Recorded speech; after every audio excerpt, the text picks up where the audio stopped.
দীপ্ত টিভির star হান্টের star হওয়ার জন্য আমার মধ্যে যে গুণাবলীগুলো আছে যেটা আমার মনে হয় সেটা হচ্ছে আমি দেখতে সুন্দর, কথা বলতে পারি সুন্দর, নাচতে পারি, টুকটাক গান গাইতে পারি। তো একটা স্টারের মধ্যে আসলে সবগুলো কোয়ালিটি থাকা উচিত যেটাতে সে নিজেকে সবার সামনে সবসময় প্রেজেন্ট করতে পারে সুন্দর করে। সো এর জন্য আমি নিজেকে স্টার বলে মনে করছি।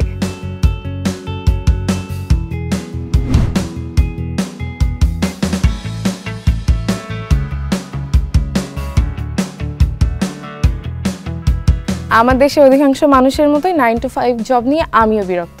সো একদিন অফিসের মধ্যেই বসতে বসতে রিল ঘাটতে ঘাটতে দীপ্ত টিভির স্টার হান্টের এই অ্যাডটা আমার কাছে আসে। তখন আমি দেখি যে এই জব ছাড়ার জন্য যেটা করতে হবে আমি করব। এই জন্য আমি দীপ্ত টিভির স্টার হান্টে রেজিস্ট্রেশন করি and I was waiting for this call যে আমাকে যেন ডাকা হয় এবং আমি যেন আমার সুযোগটা এখানে পাই নিজেকে সুন্দর করে প্রেজেন্ট করার। প্রথম দিন আসলাম, আসার পরে দেখি বিশাল লম্বা এক লাইন। সো তারপরে ভাবলাম যে এখন তো মাত্র সকাল 11টা, দুপুর মনে হয় 3টার আগে এখান থেকে শেষ হবে না। তো রেজিস্ট্রেশন করলাম। রেজিস্ট্রেশন করে প্রথম পর্বের অডিশনের জন্য গেলাম, যেখান থেকে আমি এক্সপেক্ট করতেছিলাম কোনোভাবে যেন আমি ইয়েলো কার্ডটা পেয়ে যাই। সো জাজেসদের সামনে গেলাম, ওনারা জিজ্ঞাসা করলেন আমি কোথায় থাকি, কোথায় পড়াশোনা করি। ওনাদেরকে বললাম আমি ঢাকাতেই থাকি, আমার পড়াশোনা ঢাকা ইউনিভার্সিটিতে, আমি ক্লাসিক্যাল ডান্স নিয়ে পড়াশোনা করেছি। তো এই সব কিছু জানার পরে they were very impressed and they didn't ask me much questions. তো এরপরে ওনারা আমাকে ইয়েলো কার্ডটা দিল এবং বললো পরবর্তী রাউন্ডের জন্য যেন আমি খুব ভালোভাবে প্রিপারেশন নিই, ওনারা আমাকে সামনে দেখতে চান আরও।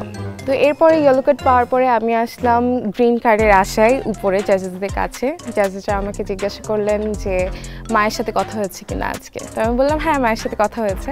তারা জিজ্ঞাসা করলেন মা কী জানতে চেয়েছে। তো বললাম মা কিছু জানতে চায় না, মা শুধু বলে যে কথায় কথায় বিয়ে করার জন্য, বয়স হয়েছে এর জন্য।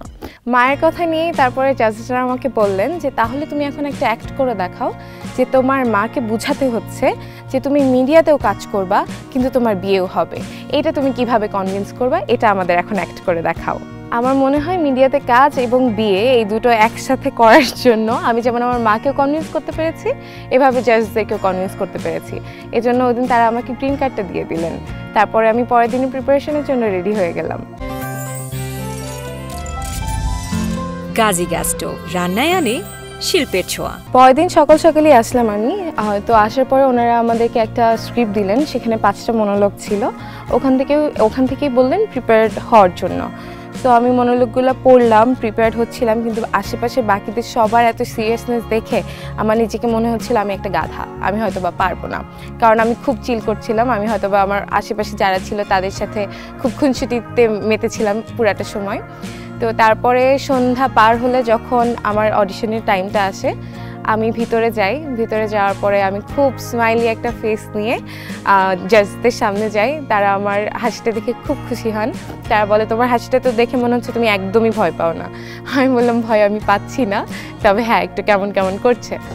তো এরপরে বললেন যে তাহলে তুমি কি করবে। আমি বললাম আমি স্ক্রিপ্টটা থেকে আমার আত্মবিশ্বাসের একটা করতে চাই, কারণ আমার মনে হয় আমি নিজেও আত্মবিশ্বাসী। তারপরে আমি একটা করলাম। আপনার নাম? আমার নাম ফারিহা রহমান। ফারিহা? জি ফারিহা। জি ফারিহা না হা হা ফারিহা। জি আপনি ভালো আছেন? জি আমি ভালো আছি। আপনার হাসি দেখতে খুব ভালো লাগছে। Thank you so much. পাচ্ছেন না? Thank you. এটা খুব জরুরি। জি আপনি কি মোটামুটি রেডি হয়ে আসছেন? জি ডায়লগগুলো? জি কোনটা? আত্মবিশ্বাস। আত্মবিশ্বাস? ওকে, আমরা আপনাকে আত্মবিশ্বাসী দেখতে চাই, এমনভাবে একটু অভিনয় করেন। ওকে শোনো, আমাকে ছোট ভাববে না। আমাকে সবাই বলেছে আমি পারবো না। আমি তাদের চোখে আঙুল দিয়ে দেখিয়ে দিয়েছি আমি যদি চাই তাহলে আমি 7 সমুদ্র পাড়ি দিতে পারি। আমি যদি চাই তাহলে পর্বতমালা আমি পাড়ি দিতে পারি। সরি ফারিয়ান আপনার নাম? জি। আপনি ঠিকঠাক করছেন মনে হয়? জি রাগ আমার মনে হচ্ছিল। আত্মবিশ্বাস।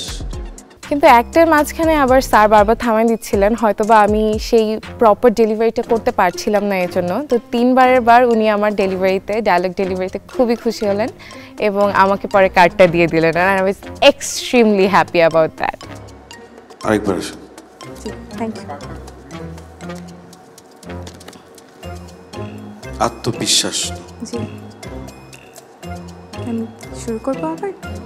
ওকে শোনো, আমাকে ছোট ভাববে না। আমাকে সবাই বলেছিল আমাকে দিয়ে সম্ভব না, আমি করে দেখিয়েছি। আমি সবার চোখে আঙুল দিয়ে দেখিয়ে দিয়েছি যদি আমি চাই তাহলে আমি পর্বত পাড়ি দিতে পারি। আরিয়া, জি আত্মবিশ্বাস জি। আরো 50% বাড়ান। শোনো, আমাকে ছোট ভাববে না। আমাকে সবাই বলেছিল আমাকে দিয়ে সম্ভব না, আমি তাদের চোখে আঙুল দিয়ে দেখিয়ে দিয়েছি। জি ডাবল করে না, বুঝছি। বিশ্বাস তো বিশ্বাস নাই। ওকে, আরও বিশ্বাস করে আত্মবিশ্বাস। শোনো, আমাকে ছোট ভাববে না। আমি চাইলেই সব পারি। আমাকে সবাই বলেছে আমাকে দিয়ে সম্ভব না, আমি তাদের চোখে আঙুল দিয়ে দেখিয়ে দিয়েছি আমি যদি চাই তাহলে আমি 100 সমুদ্র পাড়ি দিতে পারি। আমি যদি চাই তাহলে আমি এই পর্বত একা ডিঙিয়ে দিতে পারি। একটা কথা তোমাকে বলি, সব সময় মনে রাখবে, যদি তোমার মধ্যে থাকে সেই আত্মবিশ্বাস, যদি তোমার মধ্যে থাকে জিতে যাওয়ার সেই ইচ্ছা, তাহলে তোমাকে দিয়ে সব সম্ভব। আমাকে কিছুদিন সময় দাও, আমি দেখিয়ে দেব আমি কে। আপনি প্রথমবার যা করেছিলেন, এখন যেটা করলেন। সরি না না, বসেন, sorry B comfortable please.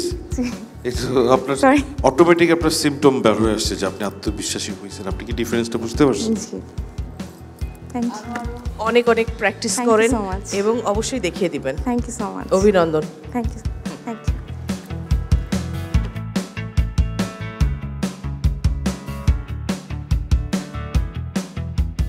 Deepto star হান্টে আসার আমার অন্যতম অনুপ্রেরণা ছিল আমার 3 জন জাজ, তারিক আনাম খান স্যার, শিহাব শাহিন স্যার আর মিথিলা ম্যাম।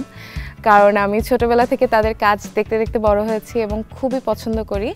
আমার একটা ইচ্ছে আছে, যদি আমি দীপ্ত স্টার হান্টে জিততে পারি তাহলে আমি শিহাব শাহিন স্যারের সাথে তার পরিচালনায় তারিক আনাম খান স্যারের সাথে অ্যাক্ট করতে চাই। কিন্তু এখানে আমি মিথিলা ম্যামকে চাই না, কারণ আমি একাই নায়িকা থাকবো ওখানে।